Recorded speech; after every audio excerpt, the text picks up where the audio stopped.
Saudara-saudari yang tergabung dalam pelajaran calon penerima sakramen penguatan di Paroki Kemetiran yang terkasih, salam jumpa bersama saya Romo Yanus Dwiarsanto, Pastor Paroki Kemetiran, dalam pelajaran sakramen penguatan.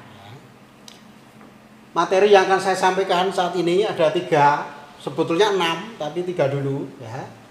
Yang pertama tentang sakramen baptis, yang kedua sakramen Ekaristi, yang ketiga sakramen penguatan itu sendiri. Tapi sebelum itu saya akan bicara juga tentang sakramen pada umumnya. Nah, nanti dalam sakramen baptis itu ada motivasi baptis dan rahmat baptis serta tanggung jawab kalau orang dibaptis itu apa buah-buahnya ya. Oleh Ekaristi itu arti puncak dan sumber hidup Kristiani, lalu tanggung jawab dan buah-buah Ekaristi. Dalam sakramen penguatan saya akan bicara tentang bertumbuh menjadi manusia dewasa dalam iman Katolik dan tanggung jawab serta persembahan hidup sebagai orang Katolik. Dan kita bicara tentang Roh Kudus ya, yang menganugerahi kita aneka karunia, tapi juga anugerah kesatuan sebagai jemaat Katolik seluruh dunia ya. Baik, saya bicara dulu tentang sakramen pada umumnya ya. Sakramen artinya tanda dan sarana keselamatan, di mana tanda itu melaksanakan apa yang ditandakan. Itu rahmat Tuhan sendiri yang membuatkan selamat pada waktu kita terima sakramen itu. Nah, begitu sakramen itu diterimakan, itu juga kita selamat. Ya. Nah ini, jadi tanda dan sarana keselamatan, di mana tanda itu melaksanakan apa yang ditandakan. Di sungguh-sungguh pelaksanaan keselamatan. Tuhan Yesus sendirilah yang hadir dalam sakramen. Nah, jadi tanda itu beda dari simbol atau lambang. Ya. Sudah pernah saya katakan waktu pertemuan umum dulu. Ya. Merah mukanya titik-titik malu. Tanda atau simbol? Tanda. Merah mukanya tanda malu. Ya. Jadi sungguh-sungguh terlaksana. Merah mukanya itu terlaksana malunya itu. Ya. Bukan simbol, tapi tanda. Dan dalam bahasa aslinya di kitab suci sakramentum gitu. Kata latinnya itu sakra itu kudus, akar katanya dari bahasa Yunani mysterion yang berarti rahasia, sumpah. Dan itu isinya menurut Roma bab 16 ayat 25 dan Kolose bab 1 ayat 26 sampai 27 itu artinya keselamatan Tuhan Yesus. Ya, jadi sakramen itu artinya keselamatan Tuhan Yesus. Dengan tanda dan sarana yang diberikan melalui gereja. Ya. Nah, maka nanti kita akan lihat apa tanda dan sarananya itu, apa rumusannya ya kalau kita menerima sakramen-sakramen. Ya.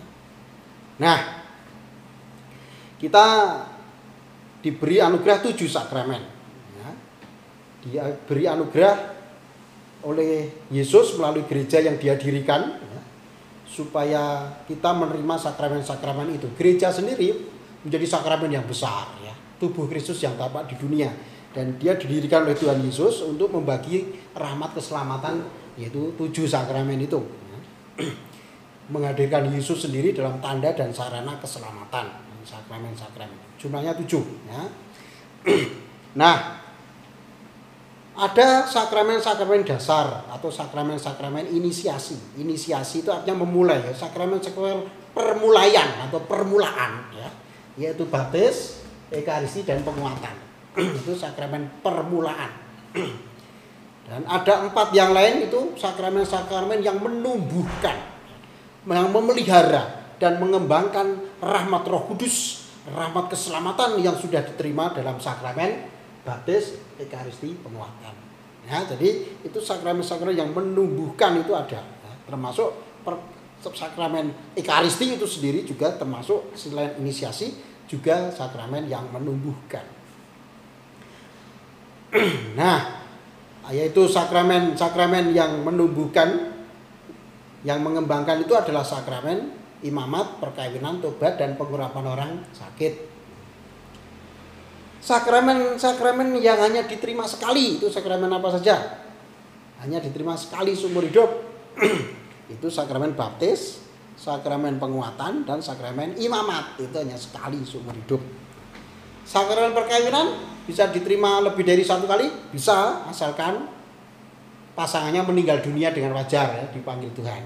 Ya, kalau kamu bunuh lalu kamu mau nikah lagi, nggak boleh. Ya. Jadi harus wajar meninggalnya. Lalu demi sahnya penerimaan sakramen diperlukan rumus sakramen, bahasa Latinnya forma sacramenti, dan bahan sakramen atau res sacramenti, nah, serta pelayan sakramen yang sah juga.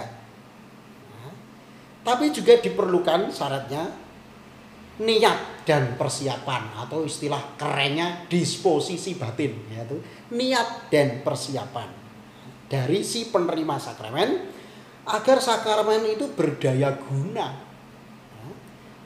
agar efektif bekerja ya. Roh Kudus yang diterimakan dalam sakramen-sakramen itu bekerja efektif, keselamatannya bekerja efektif kalau si penerimanya sendiri menyiapkan diri dan niatnya benar ya, niatnya memang untuk menerima Tuhan. Memang sakramen itu tetap bekerja sah asalkan dilakukan menurut maksud gereja ya. Tetap sah. Kendati si pelayan dan si penerima tidak layak, tetapi tetap sah diterimakan. Nah, itu namanya ex opere operato, bahasa kerennya ya, bahasa Latinnya ya. Bertindak kalau sakramen diterimakan secara sah sesuai dengan maksud gereja, maka sahlah sakramen itu. Ya. Nah, tapi juga karena itu dituntut penerima dan yang menerimakan itu juga orangnya layak. Walaupun sah, kalau tidak layak juga agak berguna efektif ya. Tapi kalau layak pasti akan efektif ya, kena di hati, kena di dalam diri kita dan membuat kita bersemangat. Nah, kita akhiri dulu yang pengantar sakramen secara umum gitu ya.